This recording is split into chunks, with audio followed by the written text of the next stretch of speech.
O que eu posso falar sobre Gaudí? Que ele foi um dos maiores arquitetos que já existiu na história? Que no século XIX ele quebrou a arquitetura com o modernismo catalão? Ou que ele era um dos maiores galãs da arquitetura? Bem, se você não conhece Gaudí, aqui vai um resumo bem rápido sobre ele. Antoni Gaudí reunia suas três paixões dentro dos seus projetos: religião, natureza e arquitetura. E com isso, todos os seus projetos eram recheados de informação, sempre repleto daqueles detalhes que a gente sempre quer ver com um pouquinho mais de atenção. Sua chegada na arquitetura trouxe bastante novidade para o cenário, já que sua mente criativa sempre estava recolhendo fragmentos de outras arquiteturas e trazendo para o seu estilo. Para você ter noção, ele tinha dois estilos que acompanhava bem de perto e que influenciavam bastante ele: o neogótico e as técnicas artísticas orientais. Em certo momento ele parou e pensou: bem, por que eu não pego esses dois estilos super distintos e faço uma união com eles, trazendo algo novo para o mundo? Um dos seus principais projetos foi a Casa Batlló, um pedido diretamente do proprietário José Batlló Casanova, que na época era um magnata do setor têxtil. Ele tinha uma propriedade que estava lá desde 1875 e ele queria demolir para trazer um projeto mais com a cara dele, sabe? Acontece que na época Gaudí era uma diva pop, então ele estava recebendo várias premiações e muitos dos seus projetos estavam sendo indicados como grandes obras. E como um magnata, bem, ele precisava disso dentro da sua casa. Só que Gaudí, na verdade, propôs uma outra coisa para ele. Pensou em deixar o prédio ali onde estava e fazer só adaptações, tanto na fachada quanto no interior. E ele aceitou, então o prédio original não foi demolido. E no dia do lançamento, adivinha, foi um grande sucesso. Aplausos para todo lado, gritaria, Gaudí é o cara, tava todo mundo feliz. Em 1926, Gaudí veio a falecer, e com a queda da popularidade do modernismo catalão, a obra foi um pouco esquecida e deixada de lado. Só que nos anos 2000, o edifício recebe uma reforma e volta a ser centro das atenções, tanto pelo turismo local quanto as novas mídias, como a internet, que trouxeram à luz monumentos que ninguém sabia da existência. Óbvio, além dos arquitetos e dos especialistas. Agora a gente vai parar um pouco e dissecar esse edifício inteiro para entender um pouco dele. Lembra lá de trás quando eu falei que ele tinha três grandes paixões? Então muito da sua inspiração nas formas vinha da própria natureza. Aqui na casa temos uma representação de um ambiente marinho, tanto nas formas orgânicas quanto na escolha das cores. Vocês percebem que tem bastante uso de azul em diversos pontos? Foca só nesse telhado aqui. Observa como as telhas e a posição e a maneira que ela foi pintada demonstram parecer a escama de um grande peixe, ou até mesmo de um dragão, já que em 1961 Ken Russell lançou um documentário, um pequeno curta, trazendo uma teoria de que o edifício buscava representar São Jorge e o dragão. Então a gente tem esse telhado aí como se fosse o dragão e a torre como se fosse a representação de São Jorge, a lança dele, né? Gaudí era doidinho por ornamento, então quando a gente olha vai percebendo camada atrás de camada de diversos estilos e formas de fazer arte, trazendo essa sensação de que a gente para, olha e pensa: meu Deus, esse homem era um gênio. Até mesmo a parte interna da casa tem um pouco dessa analogia com a própria natureza. A gente tem essa escada central que traz esse visual de uma costela de um animal, e há quem também veja uma relação nas próprias formas internas e no uso da cor com espécies de ossos de animais, como se fossem as próprias costelas ali em movimento de alguma fera. E por onde o nosso olhar passa, a gente consegue perceber cerâmica destruída em pequenos fragmentos, que bem coloridos se juntam e formam novas imagens, através de mosaicos, né? Isso daqui era algo que Gaudí gostava muito de fazer. Ele reutilizava esses materiais e criava novas formas de arte. Dá pra gente notar também, principalmente na fachada posterior, uma relação com o uso de flores. Era algo bem presente no movimento de arte nouveau, que pode ter influenciado até Gaudí nesse ponto, mas também retratando aquela natureza que ele tanto gostava de trazer.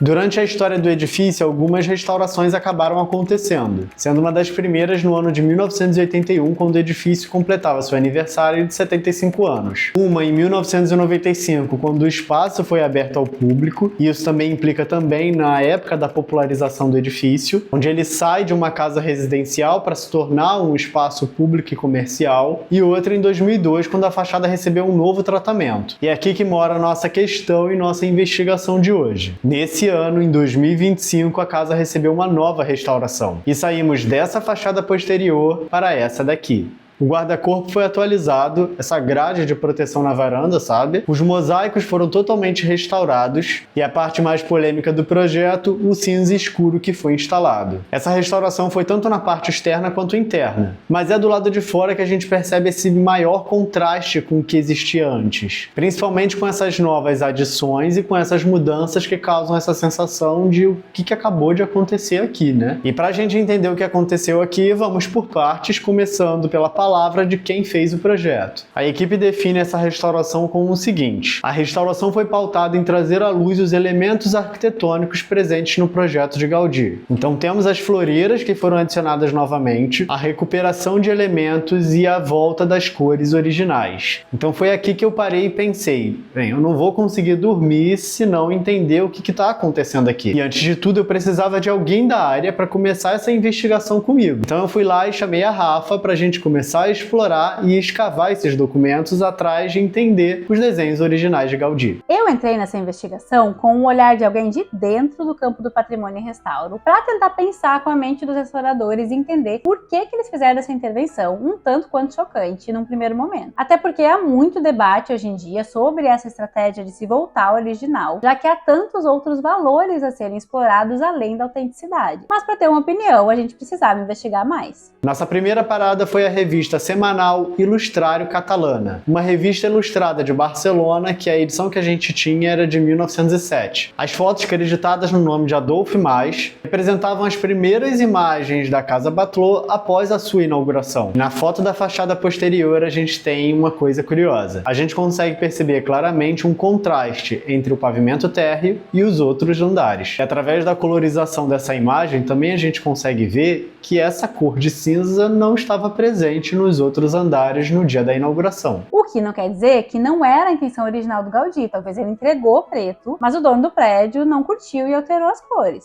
Inclusive, essa foto também está presente no Arquivo Histórico de Barcelona. Mas é importante lembrar que a equipe técnica talvez tenha acesso a mais documentos que não estão em domínio público e, portanto, não temos acesso.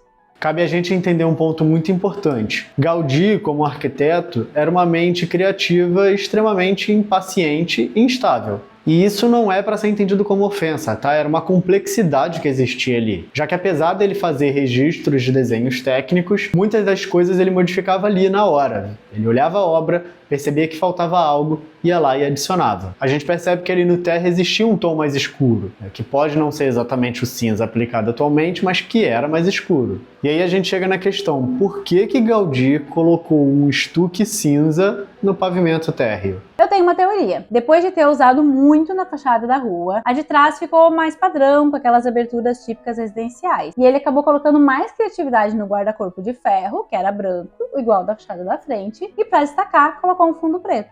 Então vamos para a segunda pergunta. Esse tom de cinza era comum nas obras de Gaudí e na arquitetura do modernismo catalão? E pelas minhas pesquisas, não. Gaudí não costumava utilizar de tons escuros, era bem raro. E nas obras que estavam sendo executadas tanto no mesmo período quanto antes, não há registros de um estuque cinza sendo aplicado. A gente vai então para as suposições das cenas. Cenário número 1, Gaudí testou o tom de cinza no térreo, não gostou do resultado e modificou pouco depois da inauguração. Cenário número 2, Gaudí testou o tom, gostou, mas os seus proprietários mudaram logo após a inauguração. Cenário número 3, ele curtiu, ele aplicou e ele levou essa tonalidade para os outros pavimentos. Como falei antes, por Gaudí não colocar por escrito todas as mudanças dos seus projetos, o cenário 1 e 2 não temos como provar. Já o cenário número 3 seria o mais fácil de se provar, já que depois de 1907 outras fotos foram retiradas e era só procurar por elas e ver se essa cor foi aplicada nos outros pavimentos. Mas acontece que nos registros dos anos seguintes também não há fotos que mostrem esse estuque cinza sendo aplicado em outros pavimentos, além do térreo. Na verdade, mesmo sem os documentos, tem como comprovar que o preto foi usado nos demais pavimentos através de uma análise estratigráfica, que é algo que veio da arqueologia. Os restauradores fazem o que chamamos de prospecção pictórica, que é a remoção cuidadosa com o bisturi de todas as camadas de tinta